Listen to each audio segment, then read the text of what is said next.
سلام، طاهری سفر هستم و با اخبار امروز دوشنبه 7 سپتامبر همراه شما. مقامات امنیتی تاجیکستان میگویند در جریان عملیات در نزدیکی شهر دوشنبه 14 عضو دیگری گروه مسلح ژنرال عبدالحلیم نظرزاده را دستگیر کردند که این گروه به حمله‌های خونین به شهر دوشنبه و ناحیه وحدت متهم می شود. وزارت امور داخلی روز 7 سپتامبر گفت از این افراد همچنین 6 اتومات کلاشنیکوف و اسلحه و مهمات دیگر مصادره کردند. با گفته وزارت در نتیجه عملیات در دره رامیت در ناحیه وحدت کمش 10 نفر از اعضای گروه عبدالحلیم نظرزاده کشته شدند و بیشتر از 20 نفر دیگرشان را دستگیر کردند. ژنرال فیراری و معاون سابق وزیر دفاع تاجیکستان به حمله به شعبه امور داخلی ناحیه وحدت و دستگاه مرکزی وزارت دفاع متهم شود. در نتیجه این حمله ها و جنگ های بعدیان 9 افسر میلیسا کشته شدند و 6 نفر دیگر جراحت برداشتند.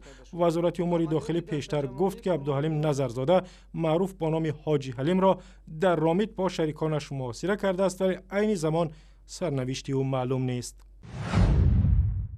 در آستانه تجلیل روز استقلالیت در تاجیکستان و به دلیل عملیات به ضد گروه ژنرال عبدالحلیم نظرزاده مقامات انتظامی تدابیر امنیتی در شهر دوشنبه و اطراف آن را تقویت بخشیدند.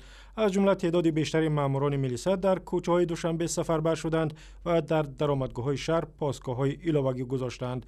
وزارت امور داخلی میگوید اوضاع در تمام دوشنبه آرام و زیر نظارت است. بازارهای شهر دوشنبه روز 7 سپتامبر دیگر بار در خود را برای مشتریان باز کردند. مقامات دوشنبه روز پیش از این به طور ناگهانی تمام بازارهای بزرگ پایتخت را بستند و گفتند که این کار را برای پاکیزه کردن بازارها در آستانه روز استقلال انجام دادند. عین زمان گفته می شد که با نظرداشت عملیات به ضد گروه مسلح ژنرال عبدالحلیم نظرزاده تدابیر امنیتی در بازارهای کشور مستحکم کرده شده است. در شهر دوشنبه 10 نفر از سالمان و پژوهشگران جوان تاجیک جمع آمدند و درباره نقش جوانان در تحکیم استقلالیت در تاجیکستان صحبت کردند.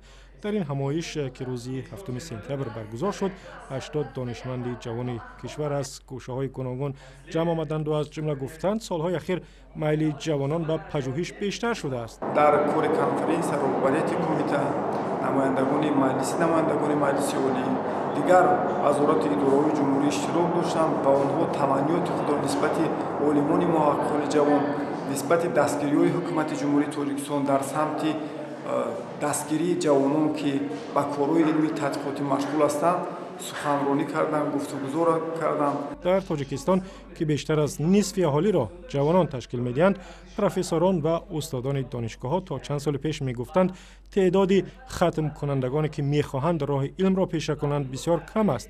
دانش ناکافی، مزد کم و کمک ناکفایه دولت به دانشمندان و عالمان یکی از سبب‌های دلسردی جوانان به علم و پژوهش در تاجیکستان دانسته می‌شود.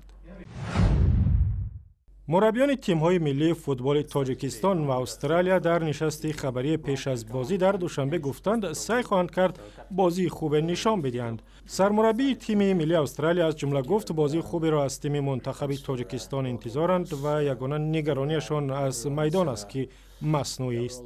سرمربی تیم ملی تاجیکستان اعتراف کرد رقیب فوتبال بازان کشور دسته قوی آسیایی است، ولی تیم ملی تاجیکستان هم سعی می‌کند از آنها کم نباشد.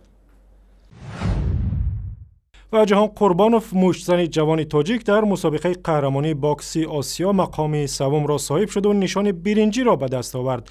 مسابقه هفته گذشته در شهر بانکوک برگزار شد. جهان قربانوف در رقابت‌ها در وزن تا 91 کیلو بعد پیروزی بر رقیبانش از کره و پاکستان به نیم فینال برآمد، ولی در دور نیمه نهایی از رقیبش واسیلی لویت از قزاقستان شکست خورد.